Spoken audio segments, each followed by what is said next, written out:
अखिल जगस्वामी साम सदा शिव मल्हारी मणिमल्ल संहारक ऐश्वर्य प्रदाता शक्तिदाता जयदुरी गणाधीशित आदिरुद्र श्री मातंड भैरवा।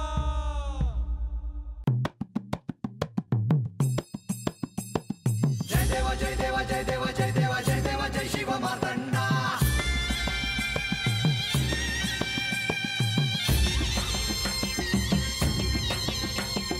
जय देव जय देव जय देव जय देव जय देव जय शिव मातंडा।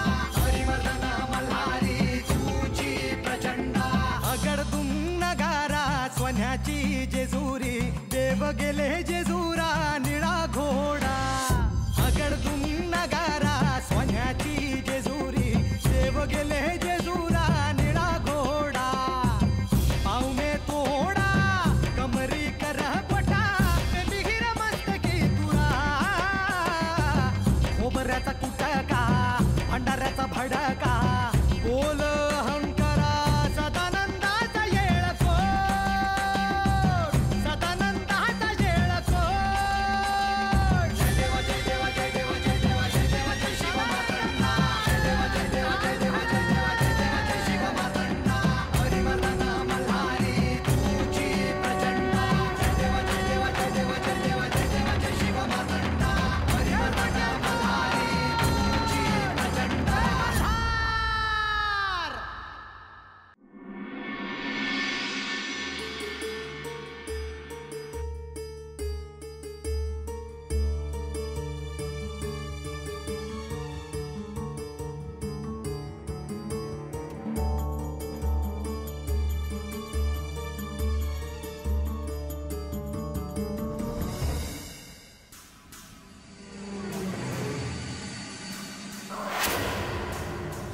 ती इथे होती तेव्हा आणि इथून गेल्यावर तुम्ही त्या वस्तूच्या माध्यमातून तिच्याशी बोलायचा? होय. आख्यानात काय घडतं आहे यासाठीही त्या वस्तूचा तिने उपयोग केला. होय. आणि ती वस्तू तिला देवेंद्रांनी जेजुरीत येऊन दिली हे तुम्हाला ठाऊक होतं. होय.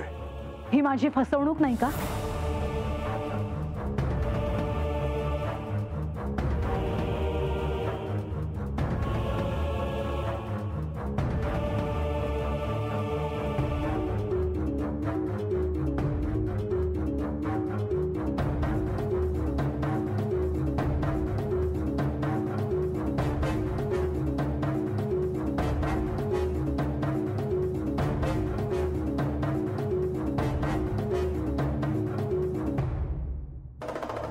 महाराज, गत जन्मात पार्वतीच्या रूपात ज्यावेळी तू जयाद्रीला असं वचन दिलं होतंस तेव्हाच मी तुला म्हणालो होतो की ह्याचा सर्वाधिक त्रास तुलाच होईल, पण तू माझं नाही ऐकलंस. आता ह्या साऱ्याचा तुला त्रास होतो आहे आणि मला देखील.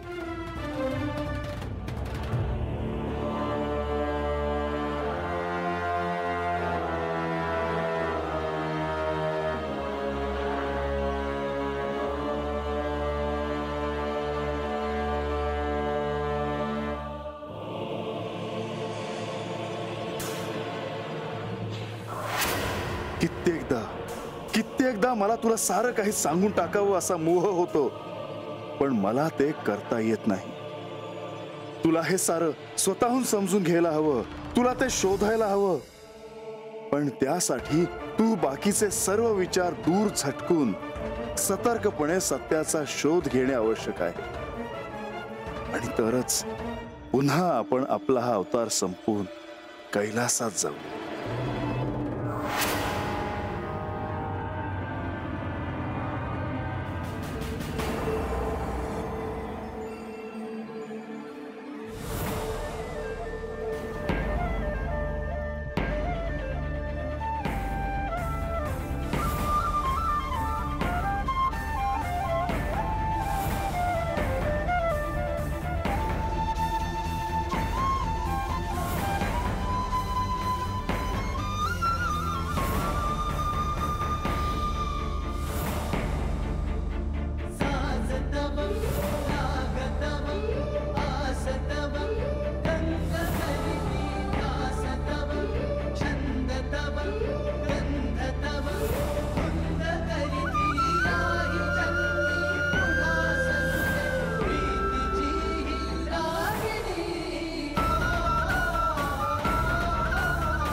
बराच अवधी झाला लक्ष्मी देवींना जाऊन. अद्याप त्या आल्या कशा नाहीत. निश्चितच श्री म्हाळसा देवींनी मनाशी काहीतरी असं ठरवलं असणार ज्यामुळे लक्ष्मी देवींना त्यांची समजूत काढावी लागली असेल.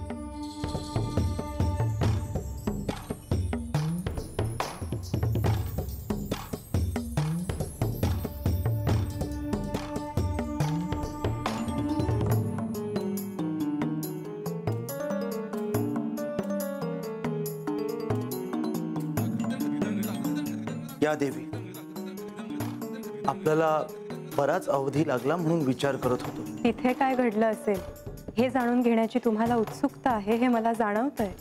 तसं नाही देवी, परंतु पुढे जे काही घडणार आहे त्यासाठी आपण सिद्ध असायला हवं.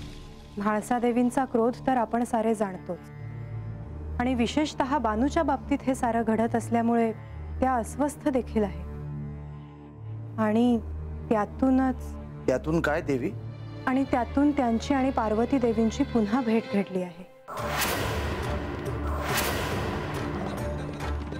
आणि त्या भेटीत बानूला पुन्हा गडावर बोलवण्याचे संकेत म्हाळसा देवींना मिळाले आहेत.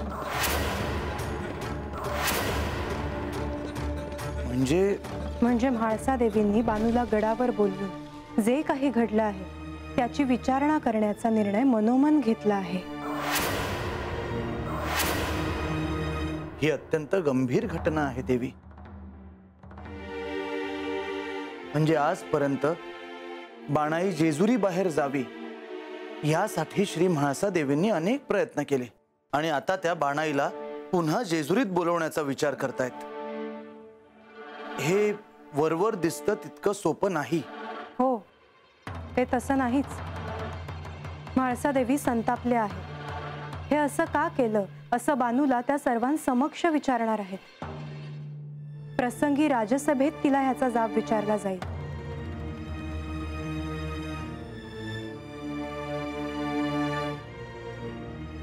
त्यांच्या मनात असं काही आहे? हो, परंतु हे श्री खंडेरायांना कदापि मान्य होणार नाही. म्हाळसा देवींचा निर्णय आता इतका ठाम झाला आहे की जर श्री खंडेरायांनी याला होकार दिला नाही तरीही ह्या जेजुरीची सम्राज्ञी म्हणून त्या असं करणार आहेत. देवी, श्री म्हाळसा देवींच्या ह्या निर्णयामुळे भविष्यात जे काही घडणार आहे त्याला आपण आता सिद्ध असायला हवं. जे काही घडणार आहे त्याला. हो, परंतु ह्या क्षणी काहीही निर्णय घेण्याआधी आपण त्वरित श्री खंडेरायांची भेट घ्यावी असं मला वाटतं. अवश्य देवी, आपण त्यांची भेट घेऊया. जे काही घडलं आहे ते त्यांच्या कानावर घालूया आणि पुढे काय करायचं हे ठरवूया. हो, निघूया. गणोबा, ऐकायला येतं ते खरं आहे का? नाही, म्या बरंच काही ऐकतोय. तू काय सांगणार आहेस? अरे बाबा, गडावर काय काय होतंय ते कोणीतरी बानूबाईसनी सांगतंय म्हणून. असं? तुला कोणी सांगितलं? आम्हाला बी कळतंय गड्या कुठं कुठं काय काय चाललं आहे ते. असं? अरे नग तिथं नाक खुपसल्यावर असंच होणार. ए गणोबा, काम झाल्यावर मला येळ मिळतो या. तुझ्यासारखं नाही माझं. लगीन झालेलं नाही, पोरं बाळ नाही, कसली बी चिंता नाही म्हणून समजा कळतं. अरे लगीन केलं असतं तर घरची भाकर मिळाली असती.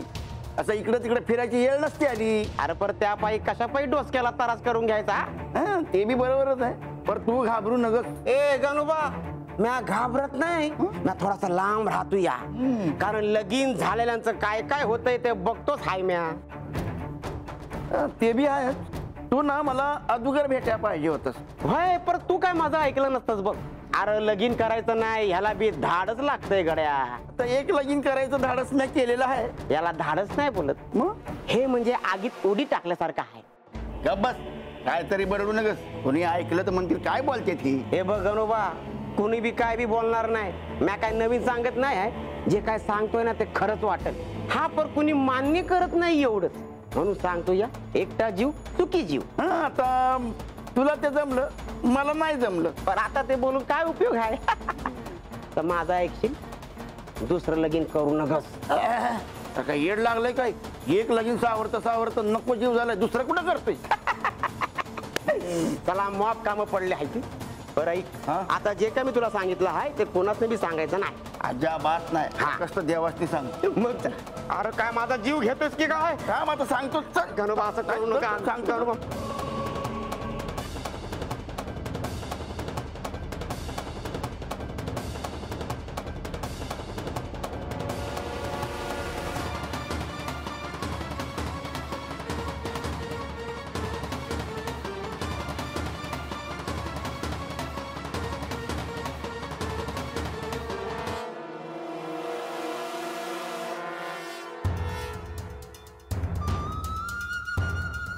प्रधानजी, लक्ष्मी देवी आपण देवा, अत्यंत गंभीर अशा विषयावर चर्चा करण्यासाठी आम्ही आलो आहोत.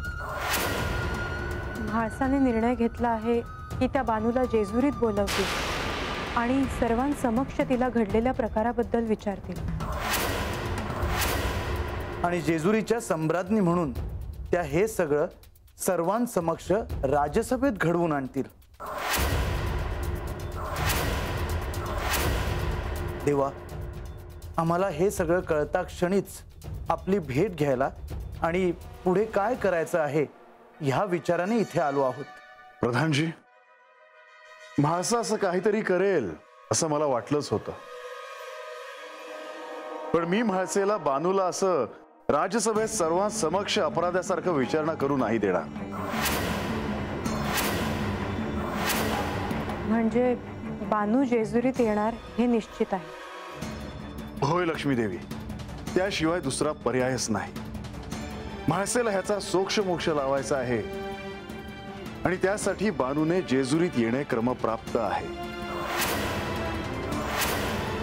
पण म्हाळसेच्या मनात जे आहे तसं घडेलच असं नाही. जसा माझा म्हाळसेशी विवाह झाला आहे तसाच माझा बानूशी देखील विवाह झाला आहे. बानू माझी अर्धभार्या आहे आणि म्हणूनच म्हाळसेच्या मनात असल्याप्रमाणे सर्वांसमक्ष राजसभेत या विषयावर बानूवर मी असा प्रसंग ओढवू देणार नाही. वेळप्रसंगी मला म्हाळसेला विरोध करावा लागला तरी चालेल, पण मी असं काही घडू देणार नाही.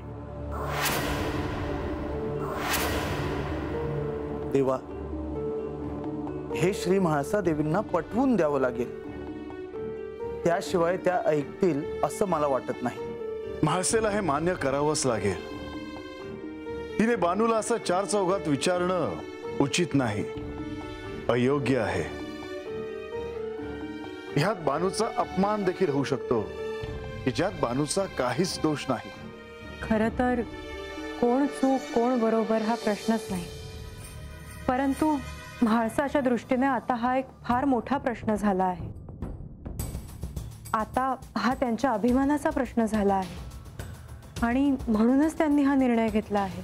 होय लक्ष्मी देवी, बानू इथे असताना किंवा नसताना मी बानूशी दिव्य करंड्याच्या माध्यमातून बोलत असेल, ह्याच गोष्टीचा तिला असह्य त्रास झाला आहे. तुम्ही म्हणालात तसं तिचा अभिमान दुखावला गेला आहे. देवा, ह्यासाठी काही विशेष योजना करावी का? मला देखील असंच वाटतं. नाही प्रधानजी, ह्या क्षणी नको. म्हाळसेला माझ्याशी ह्या विषयावर बोलू दे आणि मगच पुढे काय करायचं ते ठरवू.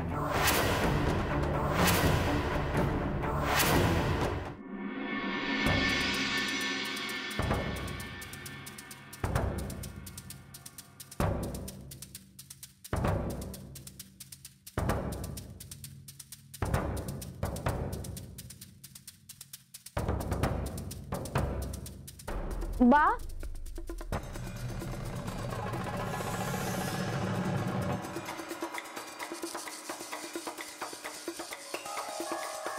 आलीस होय? होय. पर तू आतमध्ये काय हुडकत होतास? अगं समद जागेवर हाय ना ते बघत होतो म्या. बर.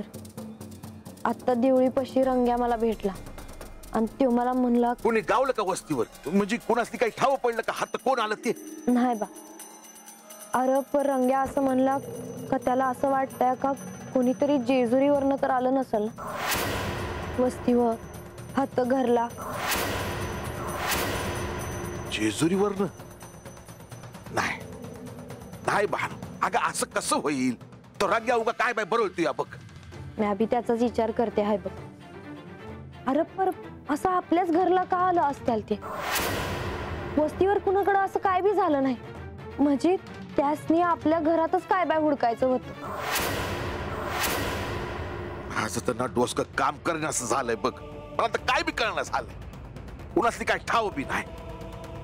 तर काय करावं? तर कोण सांगणार? देव सांगते.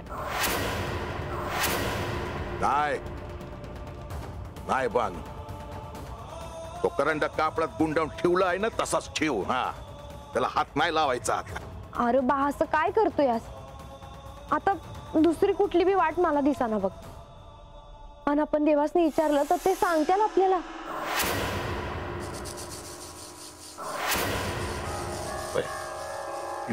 म्हणतीयस ते बी खरं आहे. म्हणजे मला बी दुसरी कोणती बी वाट दिसना झालं. आता देवासनीच विचारावं लागणार. जा बानू, विचार देवासनी. खरंच विचारू? अगं वय, त्यासनी समज ठाव असणार. त्यांच्यापासून काय बी लपून राहिलेलं नाही. आता काय झालं, का झालं, आता कोण आलं होतं ते सगळं सांगतील बघ आपल्यास. जा विचार देवास.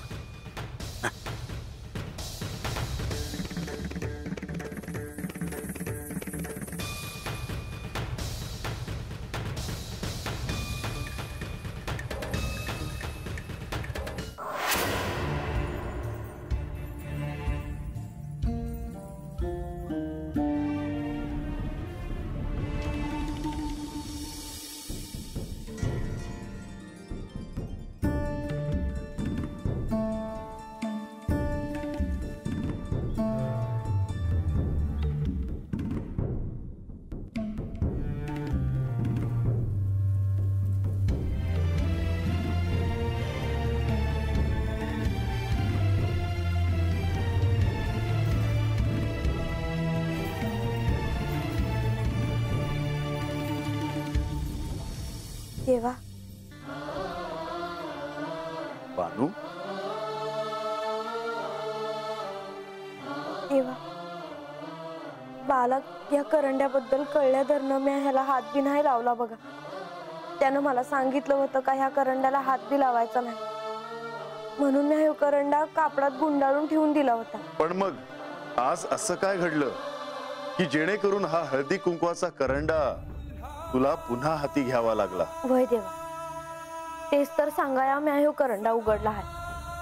पर असं कर म्हणून बाणच मला सांगितलं. अजामिळने तुला स्वतःला असं करायला सांगितलं? वय देवा. पण का ते तू अजून नाही सांगितलंस मला. सांगते. म्यान बाप बाहेर असताना घरला कुणीतरी आलं होतं आणि आत येऊन बघते तर काय समधीकडं कापड पसरली होती. काहीतरी कुणीतरी हुडकत होत, पर ते नक्की काय आहे ते नाही कळालं. आम्ही त्यासनी हुडकायचं बी बघितलं, पर कुणी बी गावलं नाही. आणि बर का देवा, 2 दिवस झालं रंग्या म्हणत होता का वस्तीवर कुणीतरी फिरत होतं, काय बाय हुडकत होतं. मग गेलं ते कुठंतरी. आता आमासनी तर काय बी ठावं नाही यातलं, म्हणून म्हणलं का तुम्हासनी तर ठाव असेल म्हणून विचारलं. तुम्हासनी काही ठाव आहे का देवा? होय बानू, हे कुणी केलं हे मला ठाऊक आहे. कुणी? जेजुरीहून आलेल्या गुप्तहेरांनी. काय सांगतायसा देवा? अहो, जेजुरीहून आली होती ती माणसं? होय बानू, जेजुरीहूनच त्यांना तसं करण्याची आज्ञा होती. अहो, पर असं कशा पाय देवा? तुम्हासनी तर समज ठाव असतंय. मला काय हवं काय न ग याकडे तुमचं ध्यान असतंय. मग कशा पाय असं सांगितलं? बानू, तुला काय वाटतं आहे हे मला ठाऊक आहे, पण मी तुला सांगतो की तशी आज्ञा मी नव्हती केली. ती आज्ञा म्हाळसेने केली होती. म्हाळसेने गुप्तहेरांना तसं करायला सांगितलं होतं.